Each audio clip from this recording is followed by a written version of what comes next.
마곡역 4번 출구 2분 거리에 위치한 한 상가 건물입니다. 이 상가 1층 중 한 개의 오실이 경매로 나왔는데요. 전용 면적이 15평이 채 되지 않는데 감정가가 16억 3천만 원입니다. 감정가가 너무 과대평가된 것처럼 보이시나요? 실제 등기부 등본을 확인해보면 2017년에 15억에 매매가 된 것을 확인할 수 있었습니다. 무려 6년 전 가격이 15억 원이면 지금은 얼마나 가격이 올라간 것이 정상일까요? 그 사이 아파트 가격은 10억 정도 올랐으니 상가도 그 정도 상승했을까요? 혹시나 이런 생각을 가지고 마곡역 초역세권만 믿고 덤벼들어서는 뒤통수 제대로 맞기 십상입니다. 마곡역 주변을 조금만 둘러봐도 알 수 있었는데요. 본격적으로 보시기 전에 좋아요 한번 눌러주시면 현장을 돌아다니는데 더 큰 힘이 될 것 같습니다. 그럼 바로 시작해볼까요? 이 경매 물건은 말씀드린 대로 1차 감정가가 16억 3천만 원에 나왔는데요.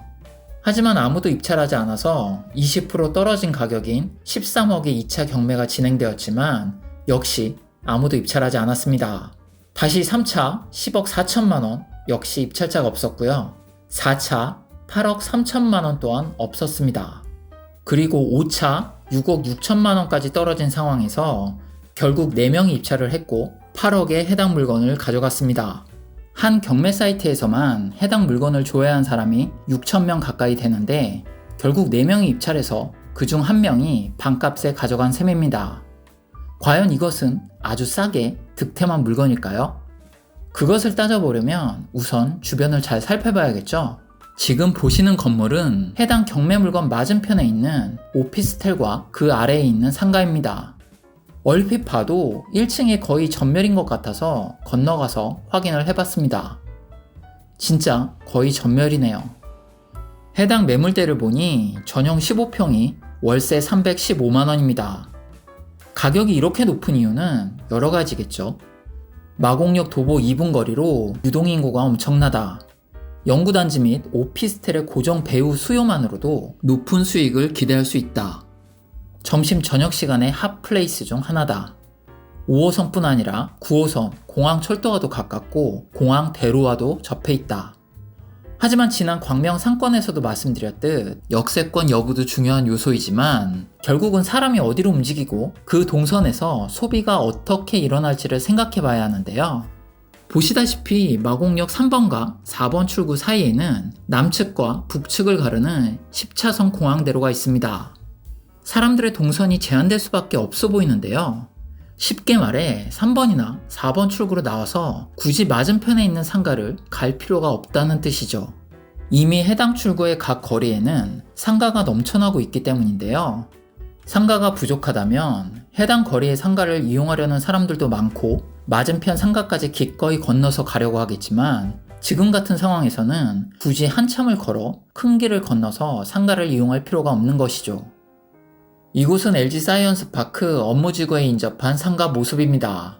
남측 주거지 상가보다는 양호하지만 그럼에도 곳곳에서 빈 상가를 발견할 수 있었는데요.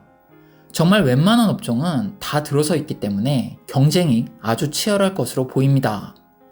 특히 대형 프랜차이즈가 아닌 개인적 장사 시점에서 볼 때 이런 곳에 어설프게 장사나 해볼까 하면서 들어갔다가 임대료도 못 내고 나오는 경우가 허다하다고 합니다. 말씀드렸지만 당연히 임대료도 비싸죠. 1층 평균이 평당 20만원 정도 되는데요. 전용 15평 기준으로 250만원에서 300만원 수준인 것이죠. 그마저도 어느 정도 임대료가 하락한 수준이고요. 영상 초입에 보셨던 16억 상가는 최소 월 450만원 이상의 임대료를 받아야 수지 타산이 맞을 것으로 보입니다. 그게 어려운 상황에서 버티다가 결국 경매로 나온 것이고요. 이렇게 LG 사이언스파크 단지 근처 상가도 빈 상가를 심심치 않게 볼 수 있었는데요.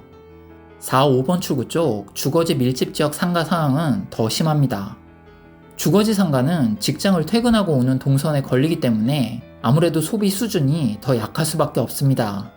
단체 회식처럼 회사에서 지원하는 법인카드와 개인 지갑에서 나가는 돈은 차이가 날 수밖에 없기 때문인데요. 마곡 엠벨리 단지 앞 주거지 상가를 보시면 상대적으로 임대료가 싼 2층 이상은 학원 등으로 꽉 찬 모습을 볼 수 있는데요. 1층은 텅텅 빈 곳이 많았습니다. 특히 이렇게 후면이나 사이드 쪽은 더 심각한 모습입니다. 그런데 와, 정말 상가 많네요. 이건 무슨 인구 4~5명당 상가 하나씩 쓰는 형태도 아니고 아무리 건설사 입장에서 돈 된다 하더라도 너무 마구잡이식으로 지은 것 같습니다. 짓기도 쉽고 비싸게 팔아먹을 수 있기 때문에 이렇게 된 것이겠지만 이런 상가에 모아둔 전 재산에 대출까지 받아 투자한 상가 주인들은 정말 참담한 마음일 것 같습니다. 특히나 이런 상권은 팔아먹기가 딱 좋은데요. 화려하게 꾸며줄 각종 호재 수식어들이 많기 때문입니다. 대규모 일자리가 들어온다. 트리플 역세권 지역이다. 교통의 핵심지다.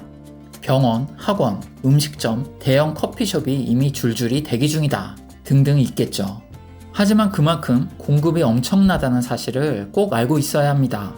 또한 핵심 위치는 높은 확률로 자본력을 가지고 있는 프랜차이즈가 들어오기 때문에 초반에는 경쟁력이 없는 입지의 소형 상가도 가격이 덩달아 떨어지지 않습니다.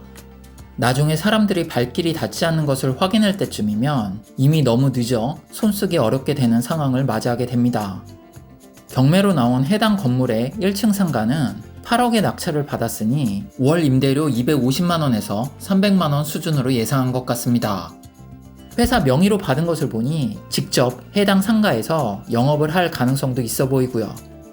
현재 해당 상가의 양옆 상가도 공실인 상황인데요. 앞으로 건물의 상황이 어떻게 바뀔지 모니터링을 계속 해봐야 할 것 같네요.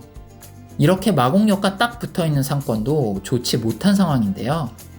멀리 떨어질수록 더 한산하고 조용한 모습이었습니다.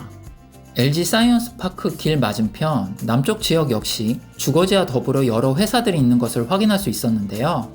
또 그만큼의 상가도 존재하고 있었습니다.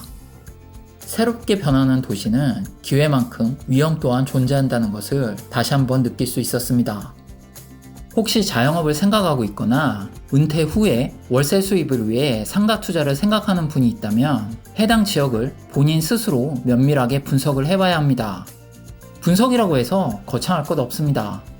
처음에는 이렇게 돌아다니면서 해당 상가 지역을 이용하는 일자리나 아파트 단지가 많은지 살펴봅니다. 또한 수요 대비 너무 많은 상가가 있는 것은 아닌지 생각해봅니다. 그리고 해당 상가 근처의 접근성은 어떤지, 사람들이 그냥 지나쳐가는 자리인지 아니면 머물고 싶어하는 자리인지 직접 눈으로 확인을 해봐야 합니다. 또한 내가 영업 혹은 투자하고 싶은 곳의 가격만 보지 말고 주변 일대를 모두 훑으면서 가격을 파악하고 있어야 합니다. 특히나 이렇게 신도시나 새롭게 들어선 업무지구의 상가는 높은 확률로 매우 비싼 가격으로 분양을 한다는 사실을 인지하고 덥석 처음부터 분양을 받는 것이 아니라 상권의 손바뀜이 일어나면서 임대료가 하향 안정화되는 것을 확인하고 결정하는 것이 좋겠습니다. 이 시점에서 경매로 싸게 매입하는 것도 하나의 방법이 되겠네요. 구독자분들은 꼭 소중한 자신의 재산을 지키시기를 바라겠습니다. 저도 도움이 될 수 있도록 현장을 부지런히 다니면서 생생한 모습을 담도록 하겠습니다. 오늘 영상은 여기까지입니다. 저는 또 다음 영상으로 다시 찾아뵙겠습니다. 감사합니다.